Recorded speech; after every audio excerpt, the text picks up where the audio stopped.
Boa tarde, galera. Boa tarde a todos os polos, boa tarde a todos conectados. Sejam bem-vindos a mais uma aula do nosso canal Educação. Sejam bem-vindos a mais uma aula da disciplina Nas Trilhas do Piauí. Aventure-se, é a nossa disciplina aí que trata, que aborda o nosso estado, que mostra as riquezas do nosso estado, tá?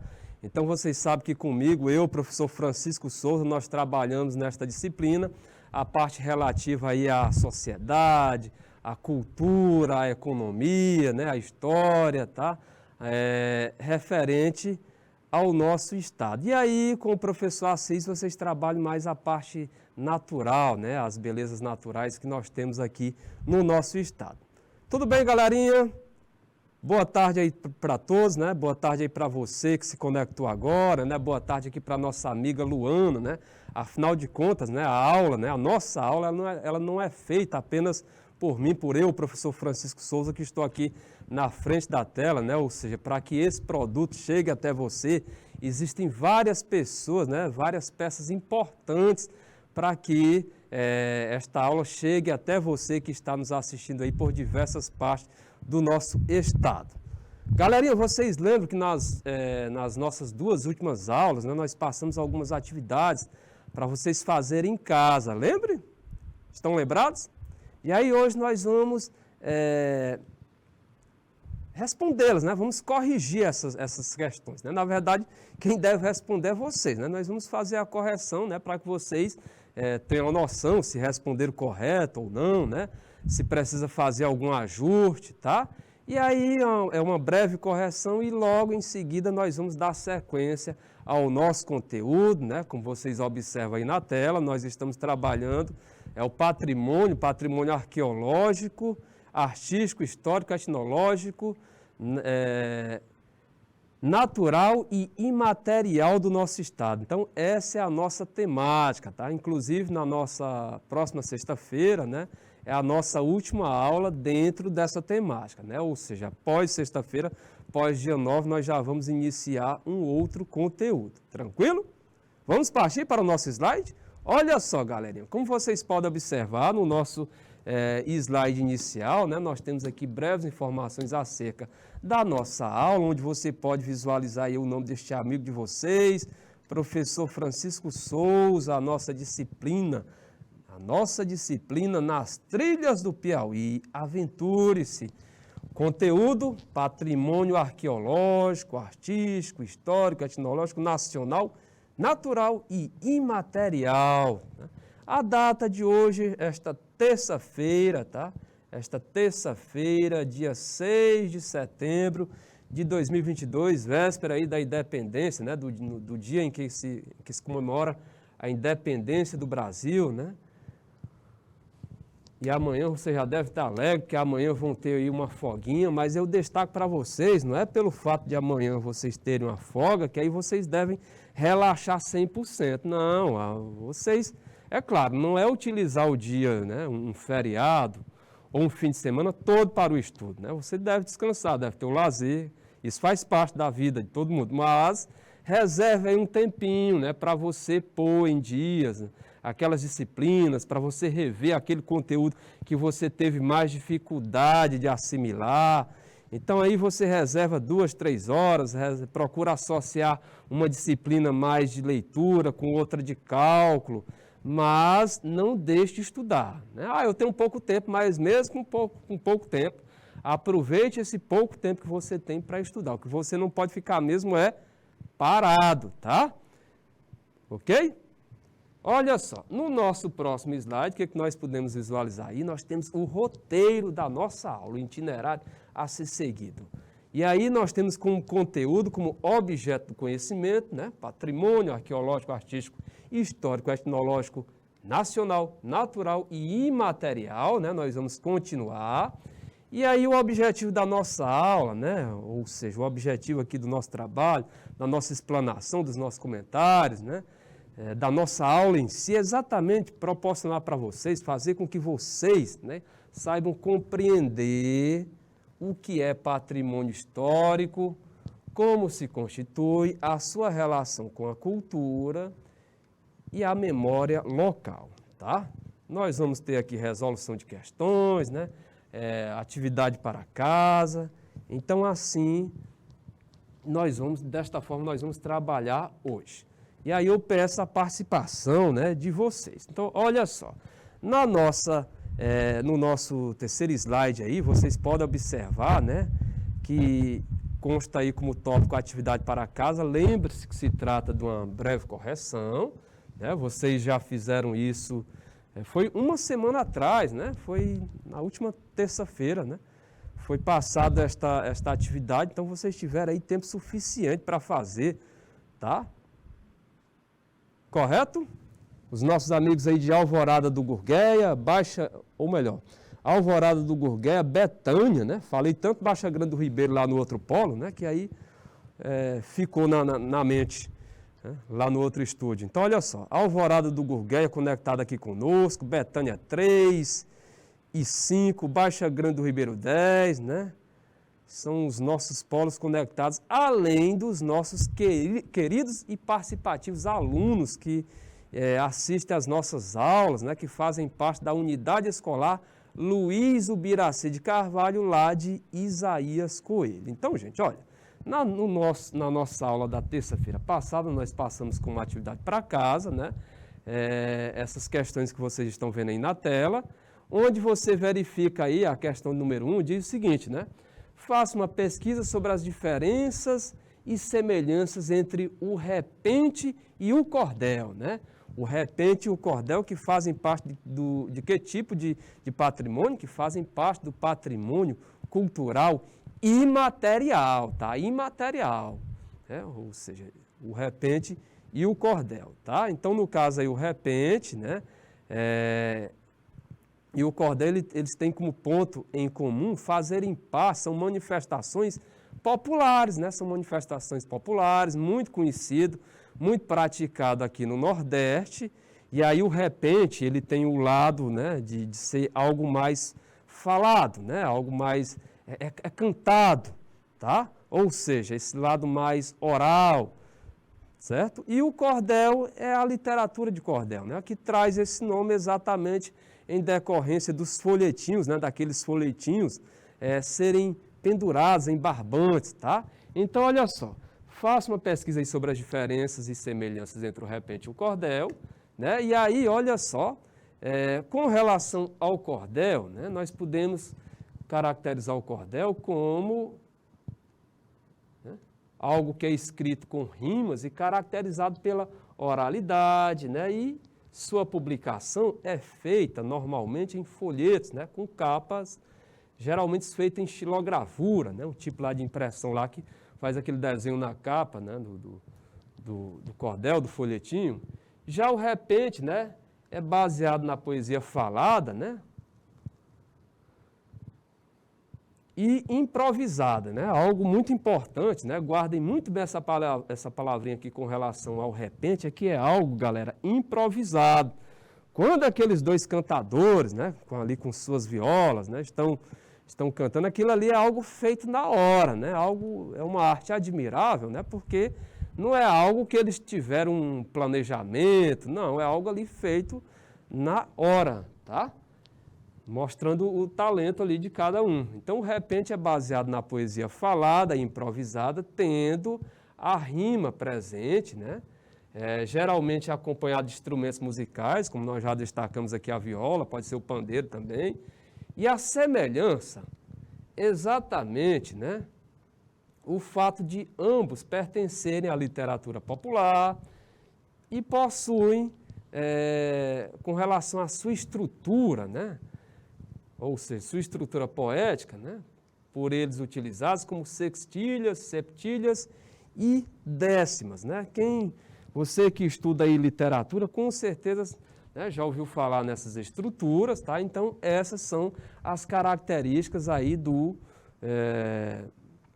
você pode verificar nessa primeira questão o que há de semelhante, tá? O que há de diferença e o que há de semelhante entre o repente e o cordel. Já no caso da questão número 2, faça uma entrevista com seus avós, ou seja, pessoas que têm mais experiência, né? Pessoas que já viveram tem muita vivência, né? Tem muito conhecimento, então faça uma entrevista com seus avós ou moradores mais antigos da cidade e relate 3 lendas regionais, simpatias ou causos, né? Ou seja, lendas regionais, simpatias ou causos. Porém, como vocês moram aí, vocês estão em localidades diversas, né? E aí nós sabemos que cada localidade, cada município, cada região, né, tem ali características próprias, tá? Então, essa segunda questão ela é muito individual, tá? Então, aí com certeza, a Alvorada do Gurgueia, né? Lá deve ter uma lenda típica daquela área, já do Inocêncio tem outra, né? Baixa Grande do Ribeiro tem outra diferente. A nossa amiga Maria Fernanda, que está lá em Isaías Coelho, deve ter tido conhecimento de uma outra lenda, tá? Então, é algo que é bem diversificado. Por isso se torna bem individual a resposta referente a essa segunda questão. Partindo aqui para o nosso slide seguinte, gente, uma coisa que não podia deixar passar em branco, né, é exatamente mencionar, né, destacar a ocorrência, né, já que nós estamos estudando essa parte referente a patrimônio cultural e material, tá? E aí, nesses dias, né, logo depois, sexta-feira, né, dias 9 e 10 de setembro de 2022, olha só o que nós vamos ter.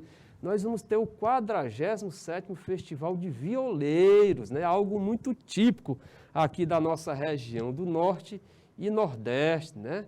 Então, é algo organizado pela Associação de Violeiros e Poetas Populares do Piauí. Esse evento, ele tinha passado uns 2 anos parado em decorrência da pandemia, né? Infelizmente, a pandemia ela trouxe muitos problemas, né? Desde o maior problema, que é exatamente a perda de vidas humanas, né? Como o travamento, vamos dizer assim, né? A impossibilidade das pessoas viverem normalmente. Então, diversos eventos aí ficaram sem ocorrer em decorrência desse problema. E aí, agora, neste ano de 2022, este evento de grande importância, tá? O Festival de Violeiros do Norte e Nordeste, né? No caso, o que vai ocorrer esse ano é a 47ª edição. O festival tinha ficado parado, mas aí vai voltar a acontecer aí nos dias 9 e 10. Algo muito importante, muito que destaca bem essa manifestação cultural aqui do Nordeste, aqui do nosso estado do Piauí. Tá? Então, olha só, o 47º Festival de Violeiros, né, do Norte e Nordeste acontecerá aí nos dias 9 e 10 de setembro, a partir das 19 horas, aonde? No Teatro de Arena, né? Um teatro muito conhecido aqui da cidade, né? Ele fica ali na Praça da Bandeira, né? Um local muito conhecido lá no centro da nossa capital. Tá? É um espaço onde ocorrem muitas manifestações culturais, né? É um espaço também muito utilizado, assim, quando tem movimentos grevistas, né? Quando tem uma assembleia referente à greve, é aí lá que os grevistas se reúnem para fazer determinadas decisões, né? Votar determinadas decisões. Então, é um evento, e olha só, o evento é gratuito, né? E vai reunir grandes artistas da cultura, do repente e do cordel. Não, ó, detalhe, não é apenas o repente, né? mas também o cordel, durante 2 dias. Né? Então, é algo que vai, nesses 2 dias aí, lá vai ser... vai exalar muita cultura, né? Cultura regional, cultura popular. Tá? Como nós já, voltando aqui para destacar, que esse evento, né, ele é promovido aí pela Associação dos Violeiros e Poetas Populares do Piauí, né? E também pela Casa do Cantador, a Casa do Cantador, né? E aí, com o apoio também da iniciativa privada, né, tem uma grande empresa, né, referente aí à iniciativa privada, que dá uma ajuda, né, à realização desse festival. Tá? E aí, gente, esse festival de violeiros, né, ele já faz parte da programação oficial do calendário cultural aqui da nossa cidade, né? Não é algo que aconteceu, que só aconteceu durante 2, 3, 4 anos, não. É algo que já acontece durante muito tempo, tá? E aí, outro ponto muito legal desse festival, olha só, é o seu caráter não competitivo, né? O evento ele viabiliza a participação de todos os violeiros, né, cordelistas e repentistas inscritos, além, né, dos convidados especiais, né? Porque quando se fala aí festival de violeiros ocorrente aqui na nossa capital, não é só pessoas aqui do nosso estado não, viu gente? Vem muita gente de fora, né? Então, olha só, de caráter não competitivo, o evento viabiliza a participação de todos os violeiros, cordelistas e repentistas inscritos, além de convidados especiais, né? E isso possibilita, olha só, isso possibilita a descoberta de novos talentos, né? A oportunidade desses novos talentos, né, se exibirem lá, né, e mostrarem, né, se apresentarem, né, para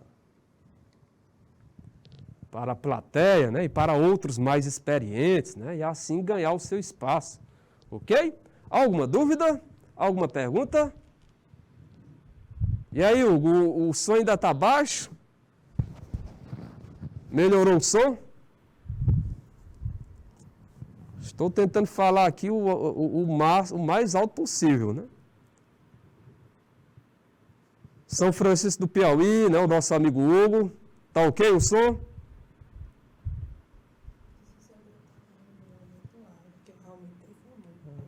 Eu acho que não. Olha só, estamos dando aqui uma ajustada, né? Exatamente para que você escute aí a nossa aula, você, né, possa absorver tudo que está sendo transmitido aqui no momento. Gente, olha, no nosso slide seguinte, né, o que nós podemos observar, né? Como nós estávamos falando sobre o festival, né, o 47º Festival de Violeiro do Norte-Nordeste, que vai ocorrer nos dias 9 e 10 aqui na nossa capital, e aí como é um momento oportuno de se falar isso, exatamente porque nós estamos trabalhando nessa temática, tá?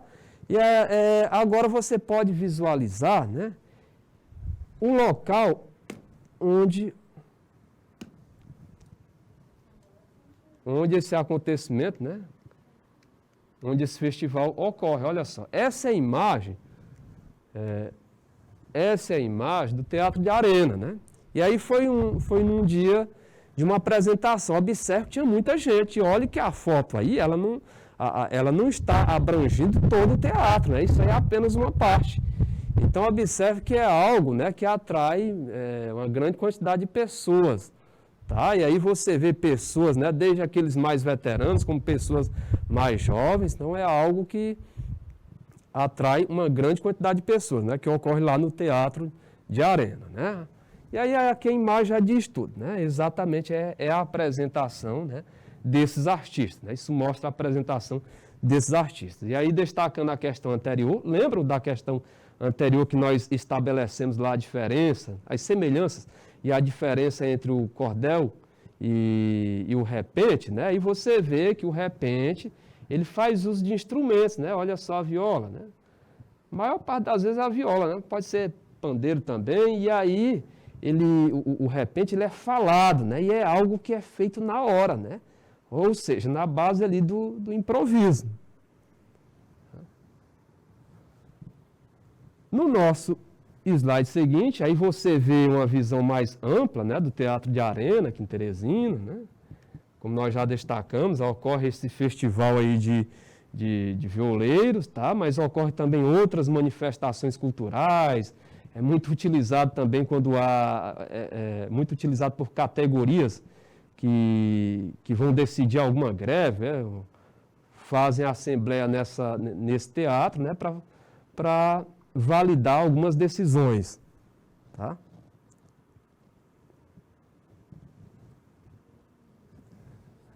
Bola para frente, vamos lá, vamos seguir. Agora nós temos a nossa outra atividadezinha, né, que ficou aí para vocês fazerem em casa, né, a correção aí referente a nossa última atividade, que foi da última sexta-feira, né? Que eu acredito que, como vocês são bons alunos, né? Como vocês são fera, não deixam aquilo que vocês podem fazer hoje, vocês não deixam para amanhã, com certeza já está tudo respondido, né?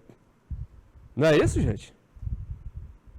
Tomara que eu não queime a língua, né? Com certeza vocês responderam, né, galera? Olha só, a nossa primeira questão diz o seguinte, né? Como o patrimônio arqueológico pode ser definido, gente? Como esse patrimônio arqueológico, nós estudamos na última aula, pode ser definido? O que é que nós podemos entender por patrimônio arqueológico, gente? Olha só, esse patrimônio arqueológico, galera, ele pode ser, né, podemos defini-lo, né, como aquele constituído pelos vestígios e bens e outros indícios, né? Indícios do quê? Indícios que mostram a evolução do planeta, né? Da vida e dos seres humanos, né? E cuja preservação, é muito importante essa questão da preservação e estudo, permitam traçar a história da humanidade e sua relação com o ambiente, né? Ou saber como aquelas pessoas viviam naquele período, né? Como era a sociedade daquela época, tá? E assim traçar comparações com o momento atual que nós vivemos. Segunda questão, né? A ideia de classificar algo como patrimônio arqueológico tem que objetivo? Por que que se deve classificar, o que leva, né, a classificar algo como patrimônio arqueológico? Qual é o objetivo mesmo, gente? A galerinha aí de Alvorada do Gurgueia, Betânia 3 e 5, Baixa Grande do Ribeiro 10. Movimenta a barrinha aí de rolar, Jana, para observarmos aí quais os polos que tem mais abaixo aqui. Olha aí, Alvorada do Gurgueia 2, né? Betânia 3 e 5, Baixa Grande do Ribeiro 10, né? Além dos nossos queridos amigos lá da SEDUC que estão nos assistindo, nossa companheira Lafayette, o nosso polo aí de Dom Inocêncio 1, Pimenteiras 6, São Gonçalo, não sei se é São Gonçalo do Gurgueia, né? São Gonçalo do Gurgueia é longe. São Francisco do Piauí e São João do Arraial 2. É a galerinha que está conectado conosco, além, lógico, né, dos nossos queridos alunos que nos assistem via YouTube, né? Via YouTube. A galerinha aí, os alunos da Unidade Escolar Luiz Ubiraci, de Isaías Coelho. Olha só, a nossa segunda questão, a ideia de classificar algo com patrimônio arqueológico tem que objetivo, gente. Olha só, é bem simples, né? A respostazinha, né? Ora, nós vamos, né, classificar algo como patrimônio arqueológico exatamente, né, para preservar e dar a devida importância ao patrimônio em questão. Então, o objetivo é esse, né? Se classificar algo como patrimônio arqueológico com o intuito, né, com o objetivo de preservar e dar a devida importância a esse patrimônio, né? Já que, a partir do momento que se classifica algo como patrimônio arqueológico, aí ele tem toda uma proteção do poder público, tá? Toda uma proteção do poder público, tá? Não pode ser alterado, não pode ser danificado, tá? Ele tem toda essa proteção, né? Inclusive quem danificar, né, vai ser submetido aí à lei, né, à justiça. Terceira questão. Qual a consequência legal a qual os proprietários de terras que encontrarem qualquer achado arqueológico e não comunicarem ao IPHAN, lembram o que é IPHAN? Instituto Patrimônio Histórico Artístico Nacional, no prazo de 60 dias, estão submetidos. Qual a consequência legal a qual os proprietários de terras que encontrarem qualquer achado arqueológico e não comunicarem ao IPHAN, no prazo de 60 dias estão sujeitos? Bem simples, é uma você responde em uma linha, né? Então, olha só, essas pessoas, né? Esses proprietários, eles são passíveis, né, de serem processados, tá? Ou seja, são passíveis de processo judicial, né, por dano ao patrimônio da União, né, a União, o governo federal, né, e omissão. Então, tá? Eles estão sujeitos, né, a essa penalidade, né? Ou seja, eles estão sujeitos aí, eles são passíveis de processo judicial, né? Vão ter que responder à justiça, tá? Alguma dúvida? Alguma pergunta? E esse tipo de ação que você vê aí na questão 3, é exatamente, né, isso é uma estratégia do poder público, exatamente para que se tenha uma preocupação maior, né, já que se não partir de forma consciente, né, não, vamos utilizar o lado legal, a justiça, né, para assim forçar essa pessoa, né, o dono dessa propriedade, exatamente, né, a comunicar ao IPHAN, tá, para que assim o IPHAN passe a administrar esta área, ok? Perguntas? Qual a consequência legal a qual os proprietários de terra que encontrarem qualquer achado arqueológico e não comunicarem ao IPHAN no prazo de 60 dias estão sujeitos? Estão sujeitos, né? São passíveis de processo judicial por danos ao patrimônio da União e omissão. Vamos para a quarta questão?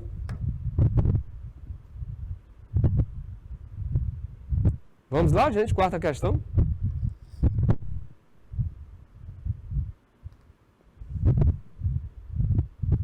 Vamos dar 2 minutinhos aqui para fazer aqui um ajustezinho, né, a pedido técnico.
Vamos voltar, galera? Olha só, já fizemos aqui os ajustes, né, necessários, né? Mas tudo isso é para que vocês aí tenham o melhor, né? Ou seja, buscando ofertar o melhor para vocês, tá? Então, olha só, galera. A quarta questão, né? Em 1961, todos os sítios arqueológicos foram transformados por lei em patrimônio da União. Toda vez que eu ouvir falar em União, lembre do governo federal, tá? Nós temos o poder municipal, público municipal, poder público estadual e o poder público federal, né? Quando fala em União, lembre do poder público federal, tá? Então, olha só, em 1961, todos os sítios arqueológicos foram transformados por lei em patrimônio da União. Qual o objetivo desta medida? Gente, olha só, também bem simples, né, a perguntinha, tá? O objetivo, né, exatamente evitar sua destruição pela exploração econômica, tá? Vamos imaginar aquela área ali que tem um patrimônio arqueológico, histórico de grande valia, e aí ela está correndo risco, né, de ser destruída por uma construção de um determinado empreendimento comercial. Tá? Então, o objetivo é exatamente esse, evitar a sua destruição, né, pela exploração econômica. Tá? A nossa questão seguinte, que é a quinta, diz: dê exemplo de tipos de patrimônio arqueológico. Então, olha só, você tem uma listinha grande lá, vocês acompanharam a nossa última aula, na última sexta, né, e vocês viram uma lista grande lá. Nós temos desde locais com inscrições rupestres, né, que isso é o que mais chama a atenção para cá, para o nosso estado, né, já que lá no Parque Nacional da Serra da Capivara, né, nós temos várias dessas inscrições rupestres, né, vestígios de sulcos, polimentos de utensílios, sambaquis, aquelas montanhas, aqueles amontoados de concha, lembra? Da última sexta, e os montes, né, são exemplos aí de patrimônio arqueológico. Né, que todas essas definições vocês têm, vocês já com certeza anotaram, ou já devem ter acessado a nossa plataforma, o nosso AVA, e visto que é referente à última sexta-feira, a nossa última aula, o nosso último encontro. E aí, na sexta questão, professor, cite 3 sítios arqueológicos registrados pelo IPHAN, pelo Instituto do Patrimônio Histórico, Artístico e Nacional, localizados no nosso lindo Piauí.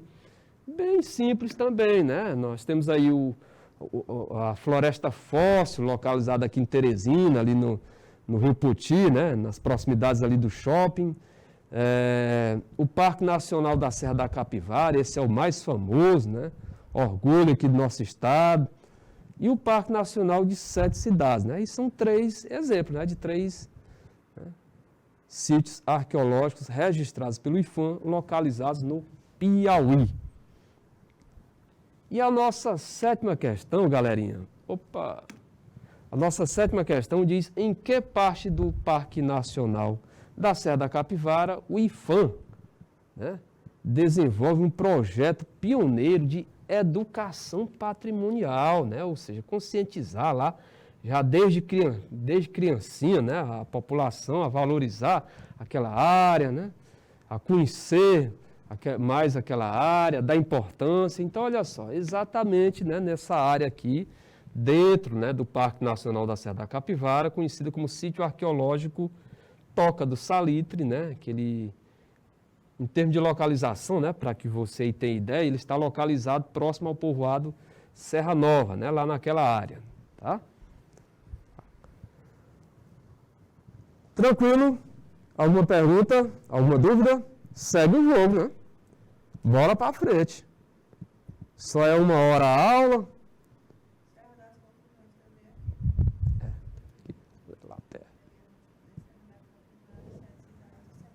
Olha só.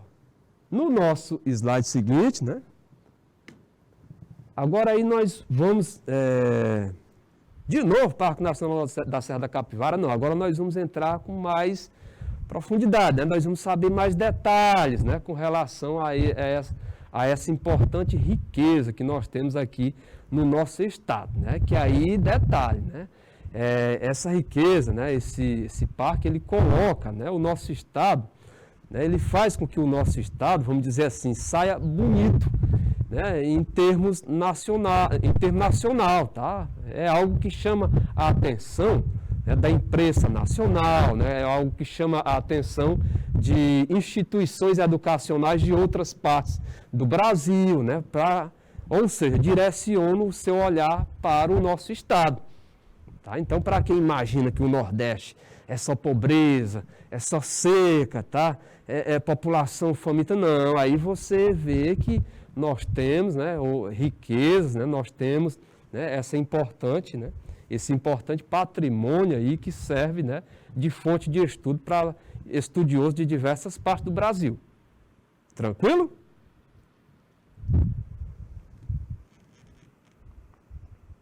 Olha só. Parque Nacional da Serra da Capivara. Primeiramente, vamos destacar aqui a localização, né? Olha só, gente, onde ele está localizado. Você vê aqui a capital, numa posição mais centro-norte do estado. E aí ele está, o parque, essa manchinha verde aqui, ele está localizado na parte sudeste do nosso estado, né? Exatamente na parte ali do semiárido, né? Numa parte chamada, numa parte que corresponde ao chamado polígono das secas, né? Então, essa é a localização do nosso Parque Nacional, né? Lembrando que fala-se muito de São Raimundo Nonato, mas ele não está apenas no município de São Raimundo Nonato, né? Nós vamos ver mais à frente quais outros municípios, né, que a área desse parque abrange, tá? Então, olha só, nas Américas, né? E aí, muito importante que vocês saibam, né, que nas Américas, os vestígios, né, mais antigos de presença humana ficam no Brasil, né? Então, o Parque Nacional da Serra da Capivara, no interior do nosso estado, né, ele abriga sítios arqueológicos, a maioria com pinturas e gravuras rupestres, que indicam a presença humana há pelo menos 50 mil anos, né? Há pelo menos 50 mil anos, tá? Tendo continuidade, né? Tendo continuidade até a chegada dos colonizadores brancos, até a chegada do europeu, né? Do português, né? Que conquistou essa área, né? E aí, a sua criação, outro ponto muito importante, né? Que a sua criação, né? Esse parque ele foi criado em 1979, né? Foi o ano aí de criação do Parque Nacional da Serra da Capivara, né? Como nós já destacamos, localizado no sudeste do nosso estado, né? E aí que, em termos de distância da nossa capital, está a mais ou menos ali 530 quilômetros de Teresina, tá? 530 quilômetros de Teresina, né? E que, em termos de municípios, né, que são abrangidos pelo parque, né, que onde o parque está localizado, nós temos os municípios de São Raimundo Nonato, né, João Costa, Brejo do Piauí e Coronel José Dias, né? Coronel José Dias. São os municípios, né? Ou seja, ele ocupa esse parque, ele está distribuído, né, por áreas desses 4 municípios, né? São Raimundo Nonato, João Costa, Brejo do Piauí e Coronel José Dias, tá? E aí, olha só, em termos de extensão, sua superfície, né, é de 129.140 hectares, né? É a área do parque. E aí, algo muito importante aconteceu, né, em 1991, que foi exatamente em 1991 que esse parque ele foi classificado pela Unesco, né? A Unesco, esse órgão internacional que cuida aí da cultura, ele foi classificado como patrimônio cultural da humanidade. Tá? Então, é algo muito importante, porque volta os olhares da comunidade internacional, né, para essa área. Tá? Então, em 1991, ele foi classificado pela Unesco, essa organização internacional, né, que lida com cultura, como patrimônio cultural da humanidade. Tranquilo? Bom, já observamos aí a sua localização, sua extensão, tá? Os municípios, né, onde a área desse parque está distribuída. E aí, no nosso slide seguinte, né,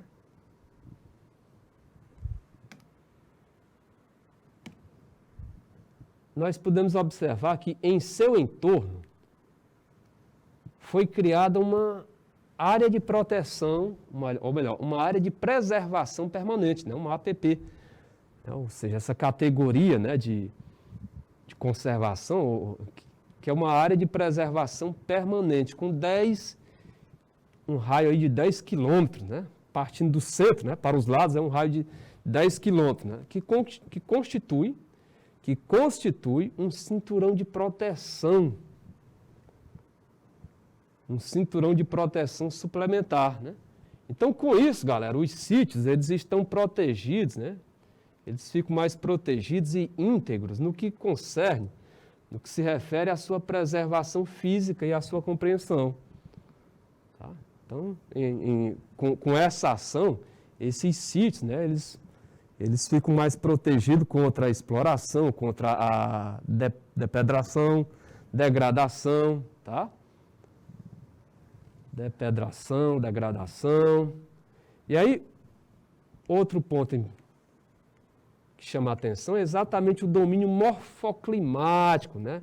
Onde ele está localizado. Então, esse parque, galerinha, ele está localizado aí, tá no domínio morfoclimático das Caatingas, né? E aí vocês sabem que esse domínio é bastante conhecido, né, de nós nordestinos, né? O nosso estado tem uma boa área, né, coberta aí, abrangida aí pelo domínio morfoclimático das Caatingas, né? Caatinga, que como acho que você já deve ter ouvido falar nas aulas de geografia, significa mata branca, né? Uma palavra de origem tupi-guarani que significa mata branca, né? E é uma vegetação típica da área, né, de clima semiárido, tá? Então, o parque está localizado no sítio, situado no domínio morfoclimático das Caatingas, em uma região fronteiriça, né? Fronteiriça, de duas grandes formações geológicas. Ou seja, a bacia sedimentar Maranhão-Piauí, também conhecida como bacia sedimentar Meio Norte ou bacia sedimentar do Parnaíba, é uma área, né, formada aí em termos geológicos, formada aí por rochas sedimentares, né? É uma área que no passado era côncava, foi preenchida com sedimentos, né? Agora, observem isso como um processo bem lento, viu, galera? É tempo geológico, tá? É algo que ocorre bem lento, são milhares e milhares de anos para ocorrer, tá? Então, era uma área côncava que foi preenchida com sedimentos, tá? E aí é assim que nós caracterizamos uma bacia sedimentar. No caso aí, essa área do sítio, ou melhor, essa área do Parque Nacional da Serra da Capivara, né, situado no domínio morfoclimático das Caatingas, em uma região fronteiriça de duas grandes formações geológicas, no caso a bacia sedimentar Maranhão-Piauí e a depressão periférica do Rio São Francisco, tá? Que aí essa depressão periférica já é uma formação geológica cristalina, com vegetação e relevo diversificado, né, e paisagem de beleza surpreendente, né, já que é uma área em que o valor não é apenas assim, a questão do lado histórico, as pinturas, né, essa parte de se estudar como o homem viveu no passado, mas a própria, uma visão panorâmica da área, é uma área, em termos estéticos, bonita, tá? É uma área que se destaca aí, como vocês podem observar, tá? Que se destaca por ter paisagem de beleza surpreendente, né? Possui pontos de observação privilegiados, né? De vales, serras e planícies. Tá? Apresenta também um conjunto de sítios arqueológicos, né? Mais relevantes, como nós já destacamos aí da América, né? Ou seja, é lá onde nós temos aí essa presença de um conjunto de sítios arqueológicos dos mais relevantes das Américas, né? E aí que tem fornecido dados e vestígios importantes,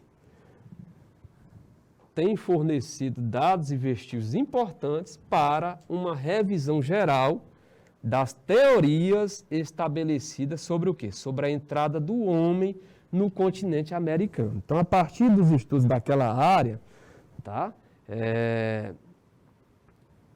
Chegou-se à conclusão, tá?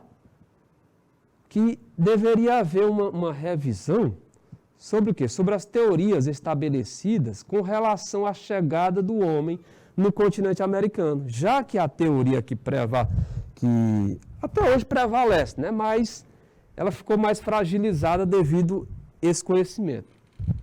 Durante muito tempo, né, a teoria mais conhecida é chamada teoria de Clovis, né, que é aquela que afirma que o homem chegou aqui no continente americano partindo lá daquele extremo lá da Sibéria, atravessando o Estreito de Bering, chegando no Alasca, partindo para a América do Norte, até chegar nessa parte da América, né? Ou seja, América do Sul. Tá? Então, essa é a teoria mais defendida, a teoria de Clovis. A partir dos estudos, né, que foram realizados nessa área, aí não. O homem, ele pode ter alguns, né? Alguns grupos humanos podem ter entrado por aquela área. Partindo lá daquela porção da Sibéria, atravessado o Estreito de Bering, já que o Estreito de Bering é bem,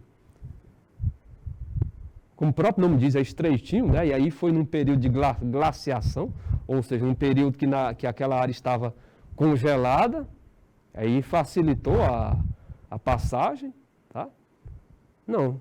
Então, tudo bem, ele pode ter, um grupo humano pode ter feito esse caminho, né? Passado lá pelo Estreito de Bering, chegado ao Alasca, América do Norte, partido para a América Central até chegar à América do Sul. Mas, a partir do que nós analisamos aqui no Parque Nacional da Serra da Capivara, pode ser que um grupo humano tenha saído da África, atravessado o Atlântico, movido aí por correntes marítimas e chegado diretamente à América do Sul, sem ter passado lá pelo Estreito de Bering. Então aí foi uma hipótese, né? Foi um outro ponto, né, científico que se levantou. A partir do quê? A partir dos estudos. A partir do que aquela área, né, ou seja, o Parque Nacional da Serra da Capivara, oferece em termos de estudo. Estão observando aí a importância da área? Né? Estão compreendendo? Alguma dúvida? Alguma pergunta?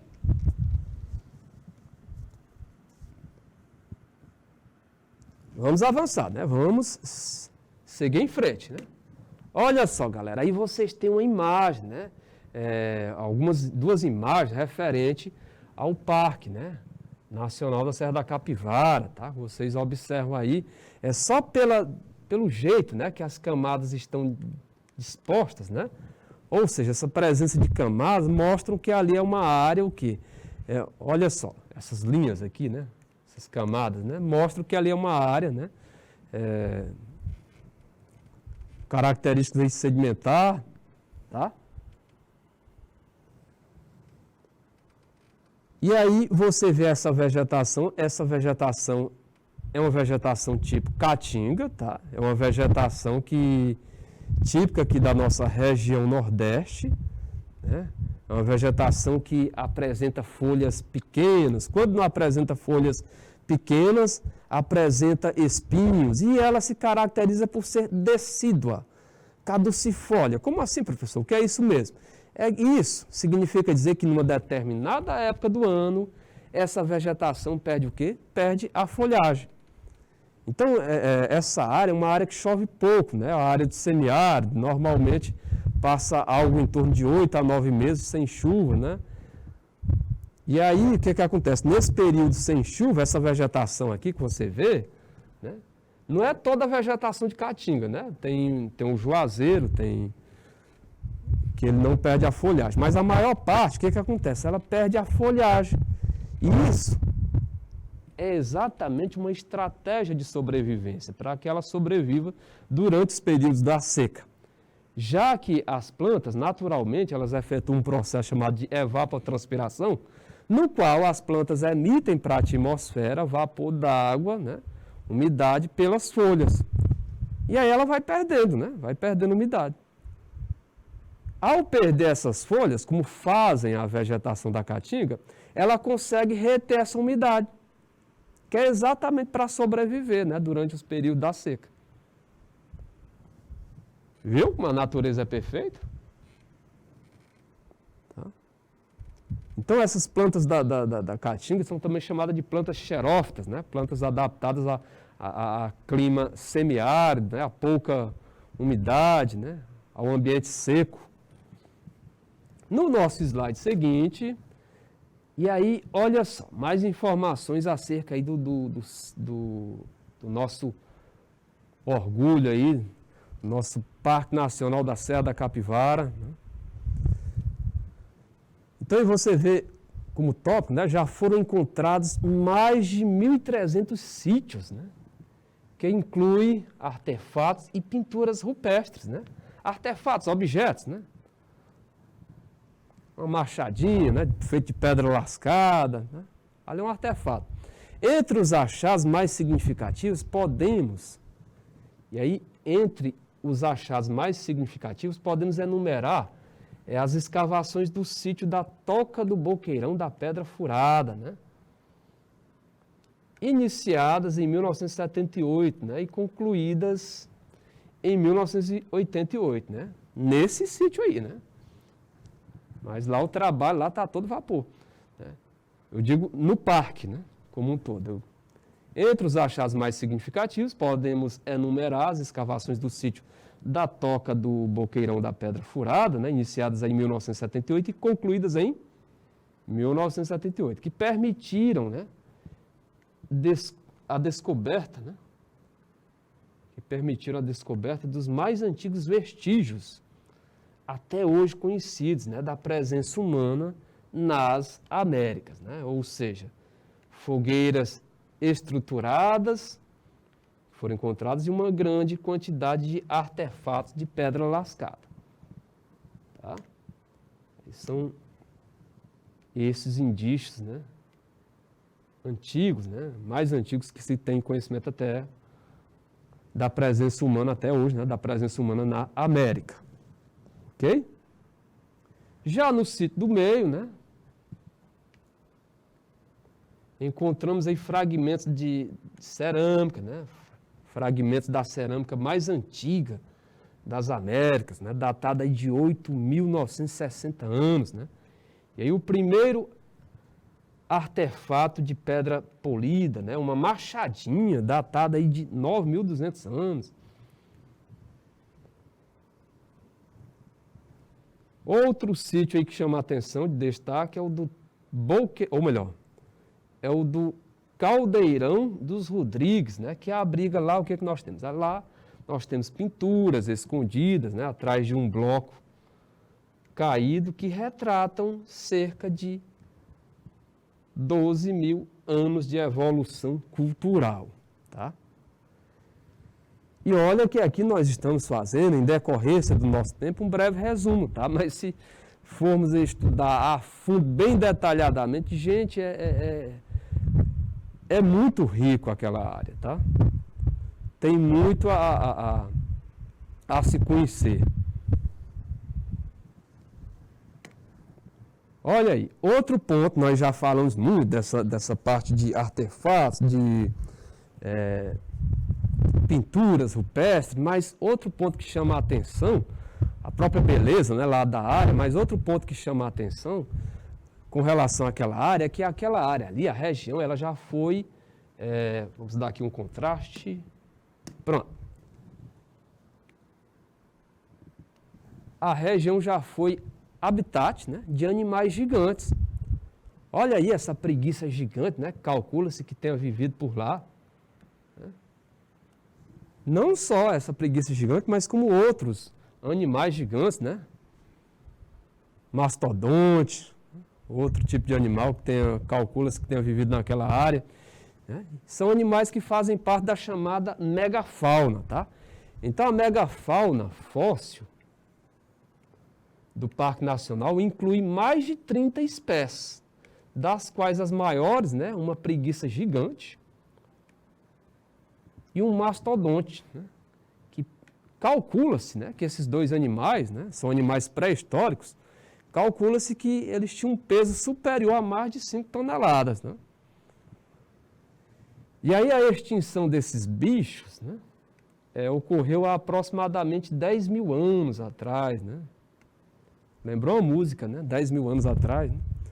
A extinção desses bichos ocorreu há aproximadamente 10.000 anos atrás, né? No período chamado de Pleistoceno, né? No período geológico chamado de Pleistoceno. Né? E aí que é exatamente o que corresponde, né?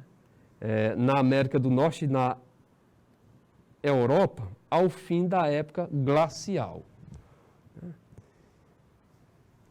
Então, a extinção desses bichos, né, ocorreu há aproximadamente 10 mil anos, no fim do período chamado Pleistoceno, com o quê?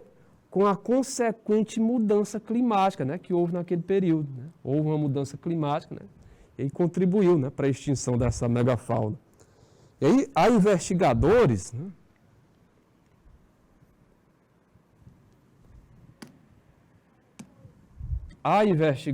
né, que também creem, acreditam que seus desaparecimentos, né, foram causados pelo homem, né? Não foi só essa mudança climática, né? Ou seja, o aparecimento desses animais também foi causado pelo homem, né? E aí a fauna atual conta com menos de 20 espécies, sendo que a maior delas, atualmente, né? Menos de 20 espécies, e a maior delas não supera os 120 quilos, né? É o que nós temos como fauna atual, né? Ou seja, fauna posterior a esses animais gigantes que lá existiu. Galerinha, pelo que eu estou observando aqui, o nosso tempo expirou. Espero aí que vocês tenham compreendido, assimilado, tá? Mas por hoje é só. Né? Deixo aí para vocês o meu desejo de um bom feriado. E não esqueça também de estudar no feriado, reserve um tempinho. E até a nossa próxima aula. Até sexta-feira, galera. Fique com Deus. Tchau, tchau.